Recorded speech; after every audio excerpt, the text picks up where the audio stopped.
who's sitting right here. She came to work with us at Peninsula Health as a biostatistician in 2018, if I'm not mistaken, fresh after a PhD.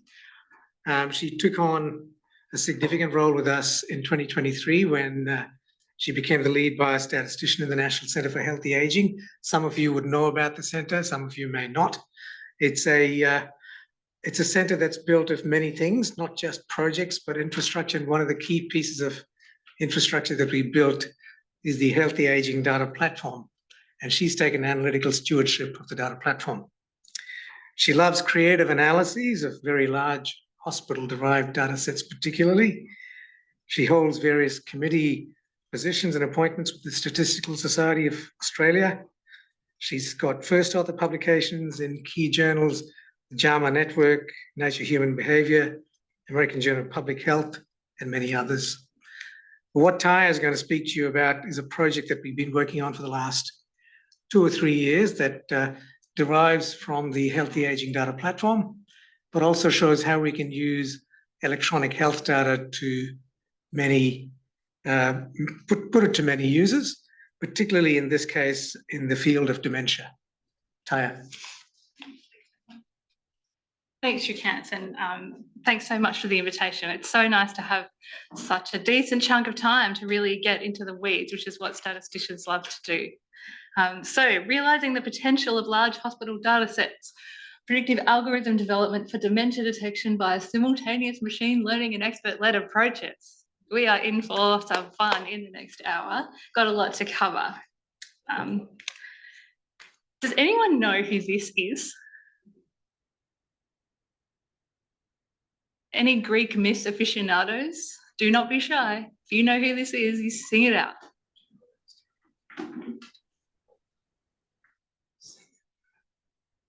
This is Tantalus.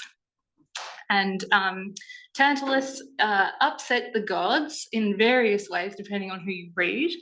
But he was then condemned to live in a lake, in a cave, in hell for eternity. And it's the particular characteristics of this cave that give us the English word tantalize, which is why he's relevant to my work. You can see there, he's stuck in the lake, and above his head are dangling some delicious fruits, or in other paintings, it's like gems.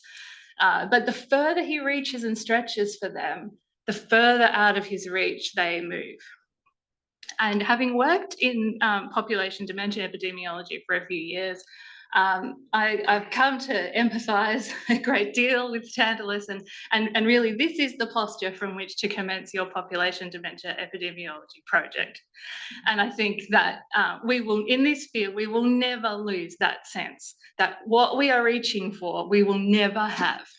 And so this style of work is always about just doing our best with what we've got.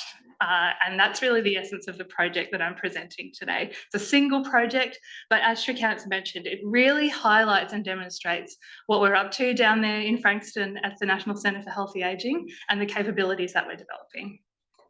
So I'm taking a long road to the aim of this study today because there is a lot of background, but to tease you, whet your appetite, our aim was to develop a suite of algorithms using routinely collected, structured and unstructured electronic health data to reliably identify people with diagnosed dementia as a really important step towards the inclusion of these data sets in national prevalence estimates.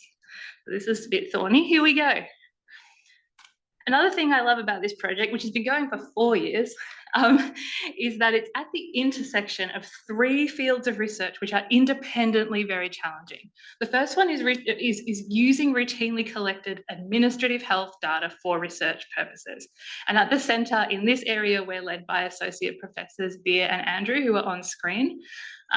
These data, if you've ever tried to access or work with hospital routinely collected data, these are not friendly data sets. They're not well structured. They're not clean. It's a total nightmare. And I'll unpack our approach shortly. To this, we add dementia epidemiology as a topic, which is Srikanth's background and expertise. And this area has got specific and major challenges of its own, just because of dementia as a condition, the characteristics of the disease. And then into this heady mix, we add clinical predictive algorithm development, which is sort of our main thrust here with this project. And that stream of work is led by myself and my colleague Ming Lu, who's a data scientist, comes from Planet Computer Science. And so in 2020, Srikanth had the great idea of pitching a project right in the intersection of this sort of bin fire. And I'm delighted to be still on my feet presenting the results to you today. And I'd like to acknowledge the input of our team, because this is something that could not have been achieved by a single researcher or even a single team of researchers. So the core group are there in the box at the top, but we have a lot of other collaborators from inside Monash, our clinical advisory group in the top right-hand corner, our consumer advisor, John Clark Kennedy, and our collaborators from the Mayo Clinic on screen as well. Oh, right. Research with routinely collected health data. Why is this so hard, and how are we trying to navigate the challenges at the National Centre for Healthy Ageing? There is a ton of enthusiasm for projects that draw upon the vast quantities of data that hospitals collect and store. It seems pretty easy, I think. If you're a quote unquote real epidemiologist and you're out there with a pen consenting people, you're measuring staff, you're doing it the hard way, it might seem really nice that you send someone an email and then you get like 1 million records. And that is very nice. But in my experience, that's the beginning of your problems. It's not the end. But it's very challenging to gain an understanding of working with these data until you give it a shot. I'm incapable of talking succinctly about this topic, so I've got one slide and you'll have to take my word for it. It's a total quagmire. Getting a clear picture of anything using the routinely collected data from a hospital is very challenging. The data are stored at the episode level, and we very rarely have questions about episodes of care. Usually we have questions about people. And so right then you've got the task of massaging and reshaping your data set to reflect unique human beings and not episodes. And while that's not very hard, it's already step one is sort of beyond your introduction to biostats or introduction to data management style course. And the fact that the organisation is collecting this data to invoice the government has a huge impact on what's collected and how and why. The presence of long-term trends in hospitals and unstable definitions over time really complicate asking any questions over meaningful time periods. And you just can't take the data at face value. But the data sets are so huge that you can't carefully clean them either. So you have to know what kind of issues you're going to hunt for, and you just have to, as I said, like Tantalus stuck in his lake, you just got to sort of do your best. So this is one area where we are definitely reaching and striving to realise the potential of what's available. And at the NCHA, quick plug, as we mentioned, we've got the Healthy Ageing Data Platform, which is a nationally unique data asset. And because of the geography of the peninsula, it really is a complete public hospital picture for the 310,000 people who live in the region. So we hold a mirror of the Peninsula electronic health record to play with. It contains millions of episodes of care. It's internally linked across 3 hospitals and dozens of outpatient community health services. We've got 10 years to look back on historically, and we've just ticked over 1 million unique individuals stored inside this platform. For people aged over 60, we have standing linkages with the Medical Benefit Scheme, Pharmaceutical Benefit Scheme, and aged care data and some other federal data sets. So this is like the whole box of chocolates here. This is delightful. And we do more than just hold the data as the hospital provides it. Led by Associate Professor Andrew, who's up there, the team conducted a Delphi process with the clinical heads and with a range of clinicians and experts to contemplate the vast universe of the hospital record. And they reached consensus on 131 core items that were judged to be relevant to research. And it's these 131 items that are extracted automatically each week, and we refresh the core monthly for release to researchers. And you can see there the breadth of what we're working with. So our processes grab these 131 items from 13 distinct clinical systems at Peninsula Health that are not connected, and wrap it all up with a bow for you.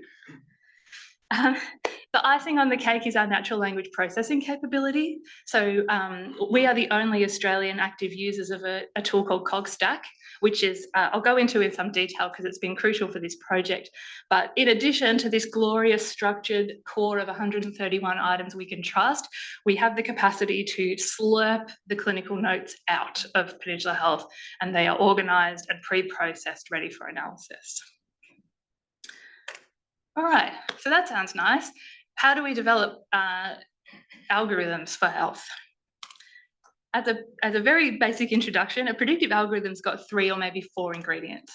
You need an outcome, and that outcome needs to be set up in a defined population. So you need your 1s and 0s for every individual, and you need to understand what the 1 means, in our case, diagnosed with dementia, and what the 0 means. And in the hospital setting, often ring fencing people with the condition is the easy part, and it's identifying who's your comparison or your control that gets really hard.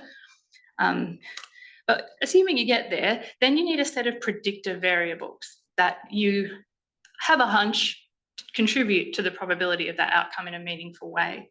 And almost always in research, but definitely in hospital settings, you need to choose your set of predictive variables from a wider set of available data. That means you need some method. You need some method for picking the ones that go into your model. Then you need the model that describes how those predictors produce the outcome. And there's many structures for you to pick from. Regression equations are a huge family. You could be using a neural network. You can use whatever you like, but you need one. And then you need some way to validate the performance of that model and to describe its performance. So this is the assignment for detecting individuals with a diagnosis of dementia. In general, this is an absolutely explosive field of research, and I'm sure that's not a surprise to you. This is a figure from a systematic review from my friend and colleague in Belgium, Laura Weinert, who's there, and her team has estimated that we're closing in now on a total of 100,000 predictive model development publications in the literature. Like 100,000 models, that is too many models. Like it's just there's no way that all of these are good or useful. And they randomly sampled 109 of them, and they found that the probability of published impact assessment within 5 years was 0.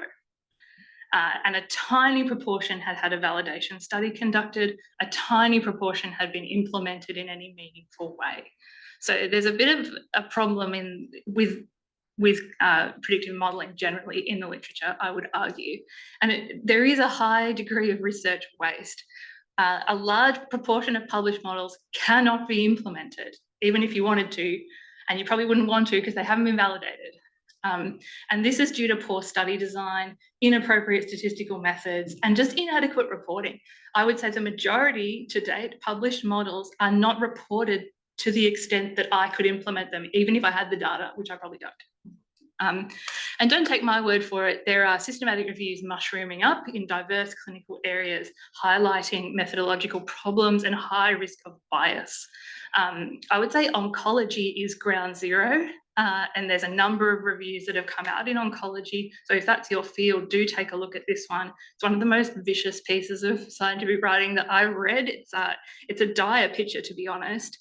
And equally concerning is the documented presence of spin in abstracts. So researchers really over-egging what's possible based on the models that they've developed. And then beyond that, there's this phenomenon called AUC hacking. And I'm sure you've heard of p-hacking, which is where you fiddle with your model until you get the magic p-value of 0.05 and associated scientific glory. But my friend and colleague Nicole White in Brisbane, she's a great biostatistician, she had a hunch that there was something similar going on in predictive model development. And in predictive model land, the AUC of 0.8 is our magic number. So she extracted a huge volume of predictive modeling studies and was able to illustrate this like mysterious hole in the histogram right under 0.8. So there's some skullduggery going on here. And you know, the tentative conclusion is that what we're all up to is just trying to publish models. We're not really trying to develop models that have a lot of clinical utility or that are going to benefit patient care. On top of that, we've got a bit of a Montague and Capulet situation going on in terms of disciplinary background of analysts. Can I wander around? Am I stuck here? No, yeah, fab. All right. So biostatisticians like myself, we who specialise in clinical predictive modelling. We're a really close-knit group of chums, and we're out here developing our models in the way that we all agree is the gold standard. Wahoo for us. And then on planet data science and computer science, there's a group of equally close, equally excited scientists doing it in their own fashion, and we don't have any kind of meaningful crosstalk in these fields. And so we're not learning from each other.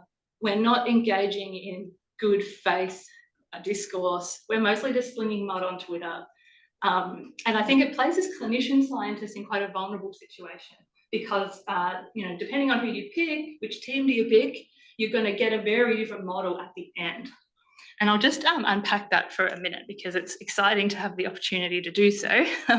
So in the biostats land where I come from, I mentioned before, you need some strategy for selecting your variables. And what's emerged in biostats is a very strong consensus that you must engage clinical experts to do that. You must hand that over to human beings and allow them to tell you what should go in the model. And also in the data model side, there's a fairly strong consensus that what we do in biostats is we assume that the outcome is generated by a single model structure, and there's a known structure, that's the logistic regression equation on the right, and we assume that the outcomes are arising in relation to the predictors in exactly this way. In the data-driven approach or a data science approach, neither of those things are true. What's more usual is an automated variable selection procedure. So you will have definitely read about forward and backward selection. Maybe there's an ANOVA process or a penalisation process. And the data are kind of understood to speak for themselves. And so we consult the data to discover which relationships are important, which variables are important. And then in terms of the model itself, it's very rare to specify a single model structure. What's usual is to fit like all the models and then pick the best one on the basis of performance in one data set. And that's okay. I'm not out here bashing my data science colleagues. This discipline grew up in a data-rich, relatively low stakes environment, I would argue. If you're Netflix or Coca-Cola or whatever, and you just want to, you don't care about stability of performance over 7, 8, 10, 12 data sets of the same size. You just want to maximize performance in your data set. So fit all the things, pick the best thing, move on with your life. Like, what are the biostatisticians worried about? And so that is certainly an appropriate approach for some questions and some problems, but I would argue it's not the appropriate mindset for the majority of clinical facing work. But that doesn't mean we can't learn from each other and that we should interact more. So in summary, this whole clinical predictive modelling thing is a bit of a quagmire. You get different questions depending on who you ask. There's a huge variety in the methodological approaches. There's a strong publication incentive for us to just optimise performance in our own data sets and move on and not implement or validate or try and improve anyone's lives using these tools. And there's really little or no incentive at all to validate existing models, which is again and again what the systematic reviews conclude we should be doing. You know, we're all writing the same grants, and it's very hard to argue for your new and novel project that's just validating a bunch of stuff that someone else developed. So this is a real challenge in the field. And again, poor old us in our lake. I would argue that the potential of these techniques really has not been realised for these reasons. So we're grasping still. Cheery talk, hey? Okay, so we've arrived in the domain of the project. That's a good start. Population dementia epidemiology and dementia prevalence. So knowing the number of Australians who have dementia is something we don't know. We do not know the answer to that question. And that's a problem because accurate prevalence estimates are really important for service planning and care delivery. If we don't know how many Australians have got dementia, we cannot care for them now or in 5 years or in 10 years. So what is the literature and federal government sort of position? It's very clear. In the National Dementia Action Plan, there's a specific objective around improving dementia data with the purpose of supporting a better prevalence estimate. But recent Australian data are lacking. The giant international review from the Alzheimer's Disease Association in 2015, which every country uses to inform its own prevalence estimate, the authors of that review declined to estimate prevalence for the Oceania region because there was not enough high quality data for them to do so. So Australians are at a disadvantage here. And so it's not a surprise that the AIHW's National Dementia Monitoring Plan has a specific goal around the creation of new data sources for the purpose of estimating dementia prevalence. So everyone is in agreement here that there is a problem and that we need improvement, but very little progress is being made. And let's chat about why. So we need multiple data sources. Realistically, population-based cohort studies like ASPRI, which was running in this building, are very important, but they provide a snapshot of one group of people at one time, and it's not sufficient for a national prevalence estimate. Registries are very important, but they depend on volunteer data, and certainly in dementia, we do not have a registry that's capable of informing a national estimate. So routine health information is where we land. This is the main game. It's cost efficient, it's regularly updating. This seems to be a really important prospect. But all of these sources depend on structured data that's been coded and aggregated for statistical and numeric analysis. See where I'm going with this?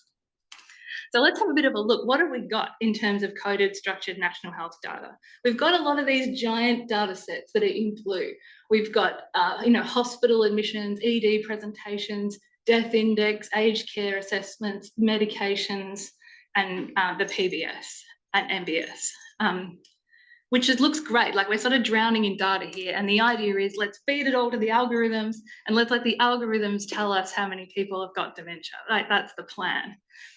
The problem is that the accuracy of these giant data sets is variable, to put it diplomatically. And at the NCHA, we're trying to highlight a sort of a bigger problem, which is that we have not got any gold standard diagnostic data anywhere here. Nowhere here is there a variable that you can use to be confident about whether a person has a diagnosis of dementia or not. So again, here we are drowning in our data lake, but we haven't got what we want. We're still reaching and still hoping for something else. And this leads us to the really curly question of, like, what even is dementia?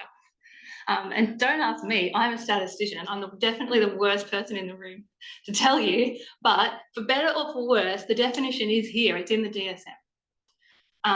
And so if we go back to our list of giant data sets, we're looking for a cognitive decline from a previous level of performance. We're looking for in the region of 2 standard deviations below appropriate norms. I can tell you that is not in the patient emergency department care database.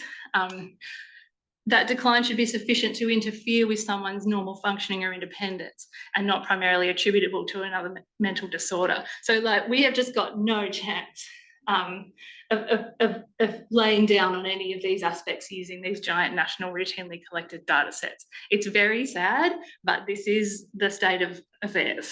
And that's reflected in existing work. So people often tell us, but there's stacks of models out there. Like, this is such a crowded space. Like, there's a bunch of algorithms for detecting dementia. Like, what are you doing?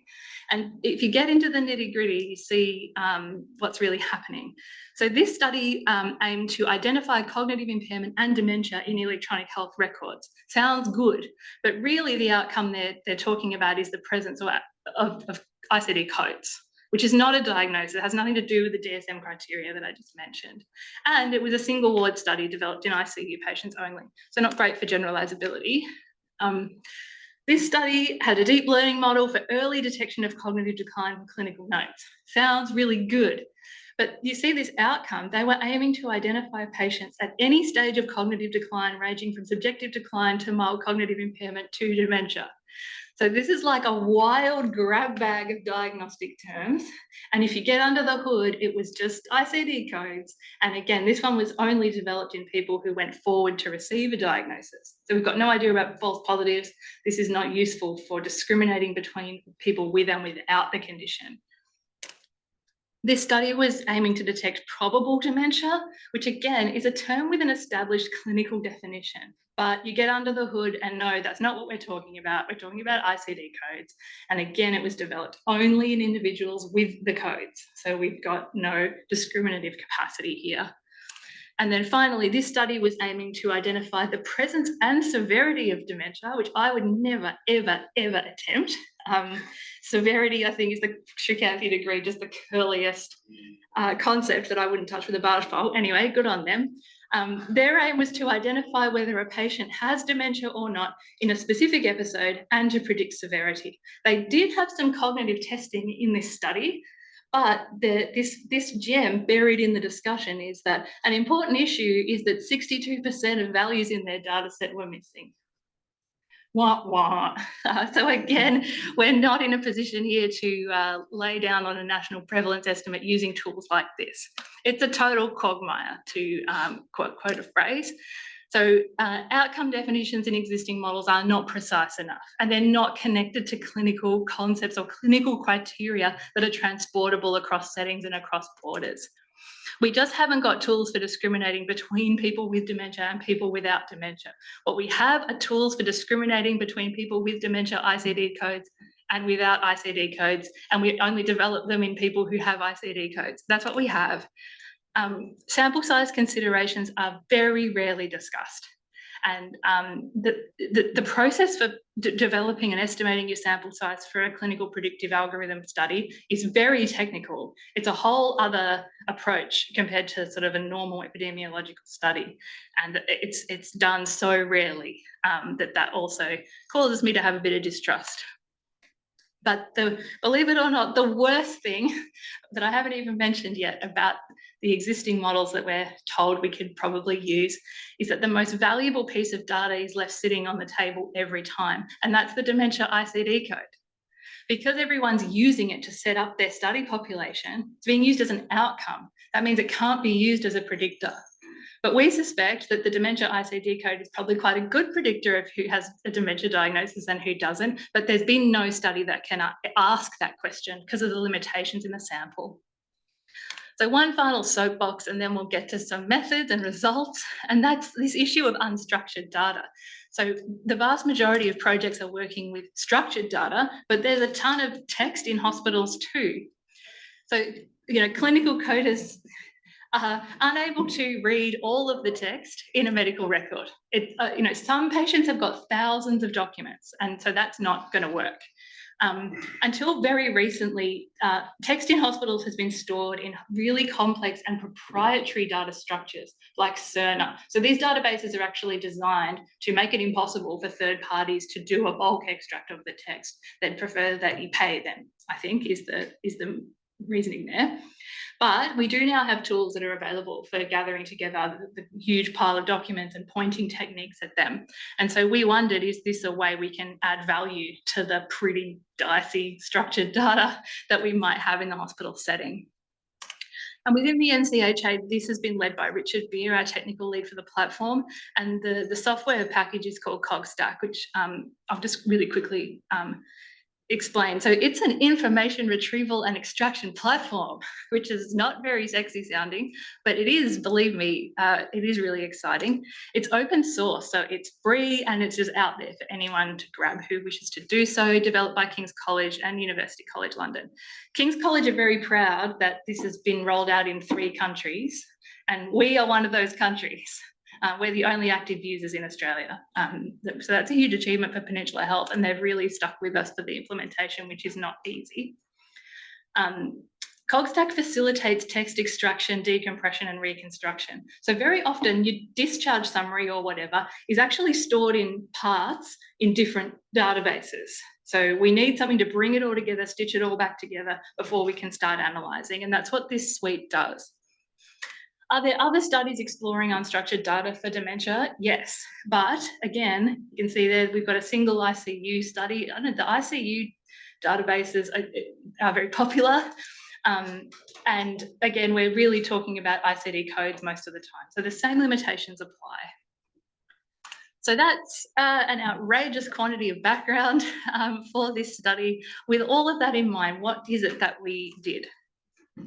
As a reminder, because you've definitely forgotten in the last 30 minutes, our aim was to develop algorithms using routinely collected structured and unstructured EHR data to reliably identify people with diagnosed dementia as a key step towards incorporating that data in prevalence estimation. Hopefully I've convinced you that this isn't a worthwhile and really important thing to do.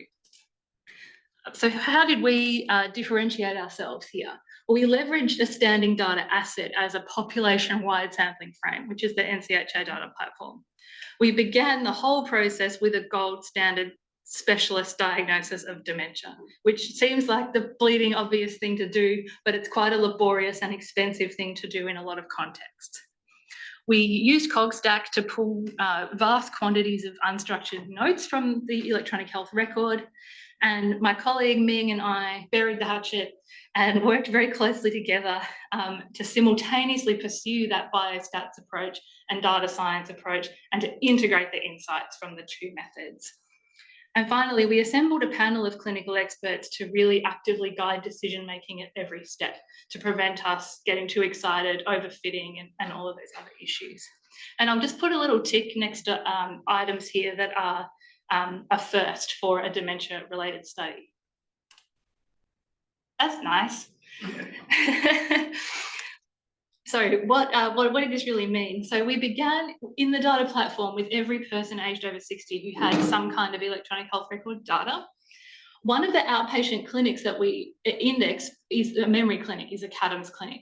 And so our team read almost 1,000 letters arising from sequential encounters between 2017 and 2021. And from those letters, we identified 362 people who were diagnosed by a specialist with dementia against the DSM criteria. So they are our ones in our training data set. The people in the CADMS clinic who received a diagnosis that was not dementia, those 421, they are the zeros. And we could have stopped there, but people rolling into a memory clinic are not representative of Australians aged over 60. There's something going on with them, with their memory, with their health. That's why they got a referral and they turned up. So to improve the representativeness of the study, we went to the community and we randomly selected about 2,000 individuals from the data platform. We confirmed that about half of them were eligible for the study, invited them to participate by phone and letter, and they agreed. We confirmed that they have not been diagnosed by a specialist with dementia and conducted a telephone cognitive screen with them called the TICS-M to give us a picture of their cognition. So all up, we have 720 people without a diagnosis and we have 360 with a diagnosis, and we're off to the races. I wish you looked more excited. No, I know you're thinking deeply. So what have we got? We've got electronic health record data here for 1,082 folks. And that doesn't sound like a big sample, but it's a large quantity of data. That rolls up to just over 44,000 episodes of care that now we have to clean and sift through and deal with. So we split what we had into a structured sort of numeric chunk and the text chunk. And I took charge of modelling the structured stuff and my colleague Ming took charge of the text. The expert panel reviewed what was available to us and they identified which structured variables and which parts of the text were likely to be important. And I'll go through how they did that in a sec. On the structured side, I then just did exactly what they told me and put all those variables into a full logistic regression model. So it wasn't removing anything that wasn't significant, just run it, see what happens. And then we subjected that to a penalisation procedure called the lasso, which tells us or gives us a cut down version of that model that performs just as well as the big model. Ming took the concepts and words and phrases provided by the experts and went hunting for those in the record using CogStack.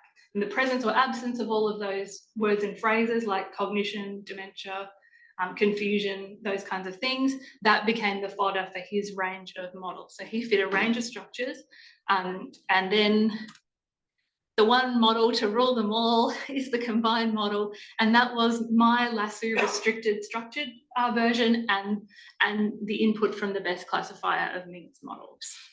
And this is I just want to highlight that this is a totally unique method. We're not aware in any clinical area of a study with this design. Simultaneously modelling the structured and unstructured data for the same group of patients for the same outcome and then integrating the insights. We also did something called performance benchmarking. So we have not got a validation data set in this study. And that is very sad. And it's a severe limitation. But what we did do is we fit some smaller, more simple models to provide that context around performance. So we fit a model that just contains age to say, well, okay, is our model really that good if we can get in the ballpark using only 1 or 2 variables? So the question we were answering. And in the unstructured text, we used a keyword-based approach, which is like I understand, the dumbest approach to natural language processing, and say, well, is our whiz-bang cog stack, support vector machine thing much better than that? In the absence of validation, that's sort of what we could do. And also the structured and unstructured data provide important context for each other, which is really unusual. Okay, we're almost at the results and the exciting part, but how did this expert panel actually engage and guide the decisions? Because I think it's all very well to say we had a panel who guided decisions. A lot of people do say that in their publications, but it's really not meaningful. So our study team conducted a literature review and they identified 98 variables that we probably had that were probably related to the risk of a dementia diagnosis being present. And our expert panel, bless them, organised those 98 into 3 tiers. So all of tier 1, the most important, just went straight in. That was 17 variables. All of tier 3, which were the least likely, they went straight in the bin. And then we worked with them to combine tier 2 variables together to get within the ballpark of what was going to be supported by our sample. So ultimately 28 variables went in, and that was a blend of demographic information, medication use, the ICD code, hooray, and then interactions with the health service. And we were able to grab stuff like code greys or behavioural disturbance inside the hospital, missed appointments, brain imaging, neurology appointments, that kind of stuff, which those big national linked data sets definitely don't have. So we were keen to explore how useful that was. In the text, we asked our experts, what words and phrases would you expect to record when seeing a patient with dementia or diagnosing a patient with dementia? And the geriatricians gave us 467, which I think is amazing. The nephrologists, we got 163 and 68 from the coder. And they all map to concepts like function, cognition, behaviour. And it's there that you start to see the DSM criteria, if you can remember anything about them, start to appear. And we suspect that that's the value, that's really the value here of what we've done, is we've brought ourselves in closer contact with the clinically meaningful construct of dementia, rather than relying on the codes. Quick note about the sample that we ended up with. So I've highlighted the key differences in red. The group with dementia confirmed at the memory clinic, they are slightly older. They're more likely to be on a medication for Alzheimer's disease, which makes complete sense. They present to the ED at a higher rate slightly. There's a higher rate of admission to geriatric wards within the study period, more allied health use, and a higher rate of any recorded contact with residential aged care, which we would expect, I think. That's it for my characteristics. Okay, what happened? Oh my God, I thought I was doing a good job. There we go. So here we are at the end of this glorious, convoluted nightmare journey in possession of some actual algorithms with some real performance in these data. So in the structured data stream, just using the 1s and 0s from the record, all those demographics, medications, ICD codes, engagement with the health service, code greys, blah, blah, you can see the age-only model actually got us a fairly good chunk of the way there. That's an AUC of 66, which is quite good. The full model piling in those 28 predictors got us to 85, and then the lasso penalisation didn't lose us any performance, which we expect. The real delight, though, is what happens in the combination of these methods that I've described. Wow, I think I managed to do that totally backwards. Okay, here we go. So in the unstructured data, you can see the keyword approach is pretty much a coin toss, which is basically a completely useless tool. So that was refreshing, and we did better than that with our models, which was a huge relief. And you can see there that they're performing really quite well in the region of sensitivities in the region of 80% and AUCs in the region of 80 also. But it's the combined result that is certainly the headline of the paper that we're about to submit, and so that's at the bottom. So the combination of the structured model and unstructured model, or uniting the predictors, gave us an AUC of 0.95, which is like kind of staggering, and we're keen to see how this stands up in validation. But again, The concept we're after is a DSM diagnosis, and we went looking for DSM-y stuff in the record. So we hope that will hold up. And also the sensitivity result of 92% is really exciting. In fact, all of the sensitivities are really high. And in this field, we'd rather have false positives than false negatives, because we're trying to count the number of people in a population. And other studies have really struggled with sensitivity specifically. So here's the figure that we'll be tweeting when this thing comes out, Srikanth, which is a comparison of the area under the AUC curves. And you can see that the combined model in red is definitely outperforming the structured data, which is the typical approach. So we're quite excited to have demonstrated, at least in a preliminary development context, that this approach is really promising. So in conclusion, our dual stream approach to predictive algorithm development improves identification of people with a high probability of dementia diagnosis in routine health records. We've combined the power of natural language processing with human expertise in an unusual way, but a way that we feel has a lot of promise. And including that expert panel not only gave us good results, but it really supported the feasibility of the project. You cannot clean an entire health record. And feeding the whole thing to an algorithm is a kind of disaster waiting to happen. So relying on the experts to point us in the right direction was really important. And we hope that we're tapping into that hidden treasure trove of text data in hospital settings. Conscious though that time and time again we think we've got it and then we haven't got it. But I really am excited by the results we've achieved, and I think we're certainly closer than anyone yet to grabbing one of those oranges. Thanks for your time.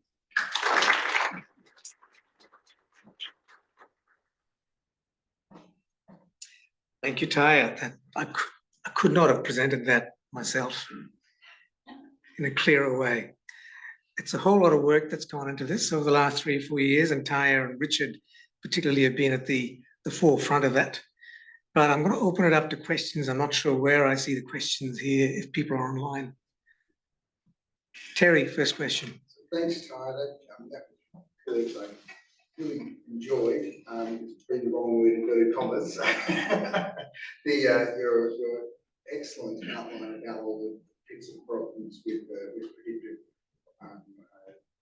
research, which I see Emma Foster on the line, but we're applying this to our areas in epilepsy and many others, and the lack of validation is something we come across all the time.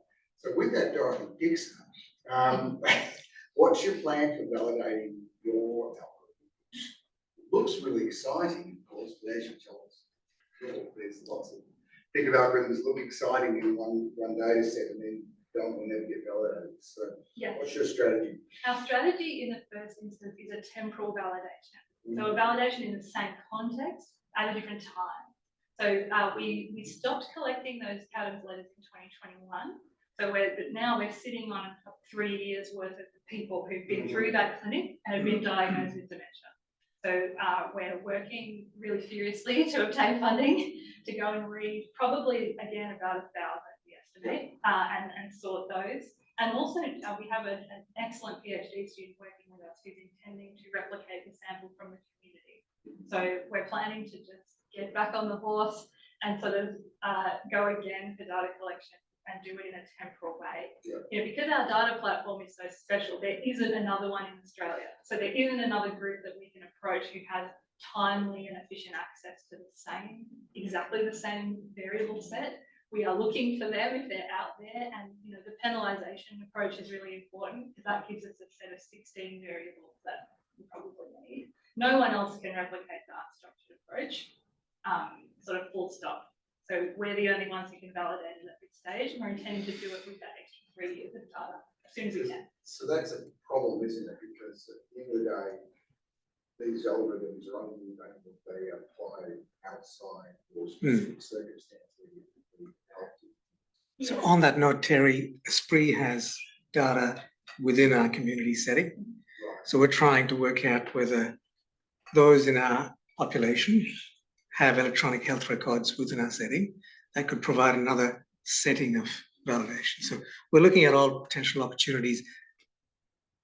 I'm just conscious, Emma, have you got a question, Emma? Oh, Emma yes, Foster? I do. Sorry for it's a bit confronting having my face up in such a big screen. Taya, that was such a great presentation. Thank you. Emma, I can't hear you. We can't hear you very well. One moment. Sorry. Is it the volume here? I'm not going to touch it. There we go. Yeah. There you go. Try again. Try again. Okay. Can you hear me now? Yeah. Oh, great. Thanks. Sorry for having my face on such a big screen there. Great talk, Taya. That was fabulous. As a clinician, would have discussed with you guys, dementia can be caused by a variety of different conditions. Alzheimer's, one of the leading ones. Was your algorithm including all the different causes of dementia, or did you just focus on Alzheimer's dementia or Alzheimer's disease? No, we included all causes. Anyone who walked out of Cadam's clinic with a letter to their GP that indicated a diagnosis of a dementia is what we included. That's obviously, as Terry's in the audience, for an epilepsy perspective, there's many causes of epilepsy, like traumatic brain injury, stroke, and so there's various etiologies that you'd want to pick up on if you're just potentially replicating this for a different disease. That's great. Thank you so much. And I think that, that's where the sort of framework that we've demonstrated is so great, because this is really a template that could be followed in other conditions, and because the clinical expertise is at the forefront. So no one's going to get to the point where they've published a stupid model and then the clinicians wrap around it and say, well, this outcome is stupid. The approach that we've chosen to take, I feel, really sets modelling up for success, which was our hope. Emma, on that note, one of the other things we're starting to do is capture concepts that are not easy to capture in structured data. Frailty, delirium, the kinds of things that we often deal with clinically. We're trying to use similar methodology to get to that point. So I guess you could apply it to many situations, but it requires the clinical mind to tell us what's required first before we step in. That's amazing. That really is outside the box of what we're, given with the current administrative data sets, and that will be incredibly useful. Thank you. Got a question here. I really like this talk. It's like really educational. My question maybe is, but I noticed the accuracy or the value for your model to predict is really high, like example. But have you ever wondered what's wrong with the leftover, like 10%, something like? Did the GP give a wrong diagnosis, or the model, like why the model is not saying the same thing to the conclusion, right? I mean, did you have like a chance to go back to the actual number, the text, and to see where could be the For those online, the question is about the 5 or 10% that are missed out in the capture. Do we have any way of knowing why they turned up as a negative? Yes, that's a great question. And I would clarify that, in the framework that we're working with, the diagnosis is never wrong from my perspective. I've got my ones and my zeros, and if the specialist has looked someone in the face and given them a diagnosis of dementia, then they have a diagnosis of dementia. That's sort of why we've stuck with that diagnosis of dementia concept rather than like amyloid or whatever. Like, we can't know what's going on biologically with the person, but we can know whether they've received a diagnosis from a clinician. So if they've received that diagnosis, that's all I need to know. It's much more cut and dry. I'm glad you asked that question, because exactly that question of like, what happened with the errors, that is a really strong tradition in data science. And so Ming came to me and was like, where's our error analysis? And I'm like, what are you talking about? As a biostatistician, I've never heard of that idea that you go hunting for the errors and you scrutinize the data. But that's something that Ming has actually already done with the unstructured side. Unfortunately, I can't report the result. We've put that in the basket of things to do while we go through peer review and hopefully add. But it is important, yeah, exactly. Although I would caution that there is a risk you overthink. If you really get into the weeds and you're looking for like, oh, this person was classified as 44% probability instead of 62 because of this thing, making tweaks at that highly granular level can risk that you optimize way beyond what is reasonable, and then that won't hold up in validation. Just one more question. So you've taken a best of data set and curated it so much, you're taking the biostatistics approach and the data science approach to get to where you're at. What are your thoughts on just embracing the complexity of the data set and making a foundation model AI approach to learn? Yeah. Can I just repeat that question? The question is about taking a foundation model to this approach, applying AI that can do everything together at one. Yeah, and that is that is on our radar for sure. The so-called ensemble classifier or meta classifier is the next step for us, which is actually allowing an AI tool to select the best model rather than us sitting down and arming and ahhing about selecting the best model. We did have a large language modeling stream in this project to sort of get us on that path, but it collapsed and it didn't perform in a sort of like hilarious and instructive way that is now the topic of a grant that Ming and I are really hoping to get. The central problem is that the large language models that are available to run in a hospital premises, we can't send this data into the cloud. That will never happen, or it may, probably not within the next 5 years. Just the ChatGPT is running on servers that are not in this country, and Peninsula Health and all hospitals have an obligation to manage the privacy of their data in a really responsible way. So we need models we can run literally on the metal in our office. And at the moment, the large language models that we can run, they have input restrictions. So you can only put in about 1,200 words at a time. And we realized that we don't have tools that are mature for sampling from an electronic medical record. Existing proprietary and commonly used summarization algorithms and AI tools exist. We know they exist. Like, I do it all the time. I say, hi, ChatGPT, here's my paper, write my abstract. Like, that's the thing. But those just misfire spectacularly on medical record data. They're looking for distinctive pieces of data within patients. And so what you get is like the patient's address repeated 60 times, because that's unique to the patient. And so the algorithm has found that interesting. So we're just at ground zero in terms of even getting these tools in contact with the text. Obviously, that's the dream. And we are in a position probably closer than most to be able to run it on site in an existing giant pile of text, but there's spade work to do to get us there.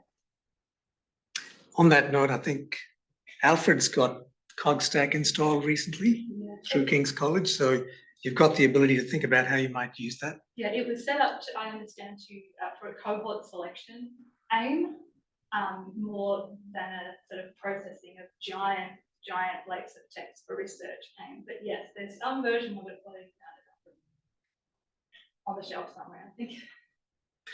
Are there any other questions? There's one more. So,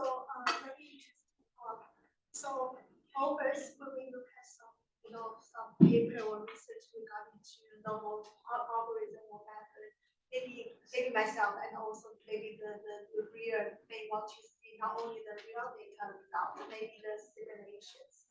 Although I'm not sure like how to simulate in the way towards the electronic health data, I'm not sure.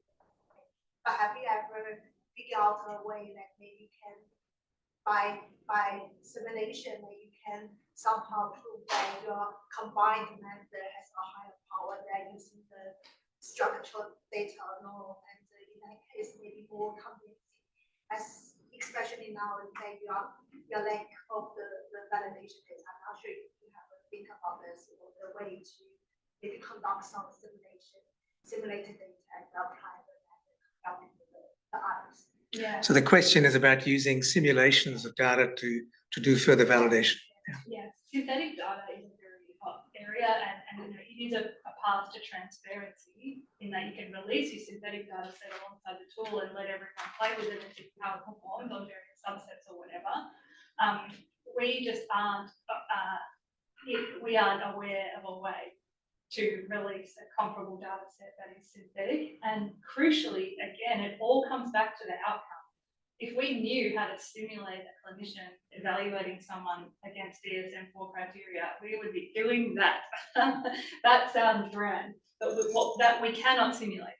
We cannot simulate the outcome, and so because there is so much drift and movement and sloppy use of the word dementia, we're pretty reluctant to move into a space that isn't real people with a real diagnosis. But it's tantalising, you might say. One very last question, Andrew. Oh, hi, Taya. That was a great talk. The question I have is, now that you've done this once, how long would it take you to repeat this on a similar problem? A different disorder or condition? Or perhaps a related disorder? Yes. I think if there was a standing population, a standing group of ones and zeros for me to crunch, and a group of willing and able-bodied experts, I would estimate between 6 months and 1 year. Pretty comfortably. For us, the bulk of the work was recruitment during a pandemic. And also, this is only one slice of the wider project. There's actually a second group of algorithms being developed in the same data set that is linked with MBS, PBS, aged care clearinghouse, and a raft of national stuff. To then ask, okay, what's the benefit of adding in all that stuff? And those linkages take years. So that was a bit of a delay for us. Got to stop there and thank Taya. If we can all thank her. It's been I love the way Taya presents and tells a story. And she's one of the few statisticians that I know that can do that really well. But I'd also like to acknowledge the wider team that's been helping us, and Nadine Andrew, Richard Beer, Ming, David Ong on the screen. Thank you very much. Have a good afternoon.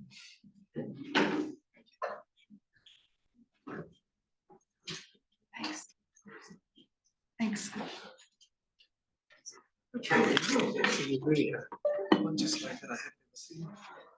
Well, 45 minutes. I think you used time.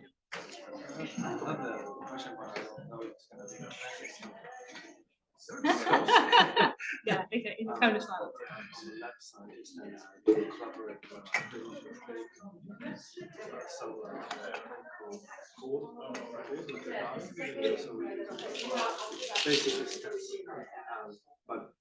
But sometimes it's just like a sample.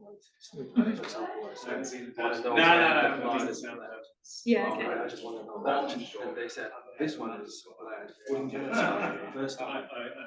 So when's your first place? The first place is actually 40 minutes when they come in. Yes. So when do they come in? Yeah. Right? Well, I can't tell because the ambulance drive on the way. How did I know that? Yeah. All the information there seems useful, but actually it's very hard for me to judge.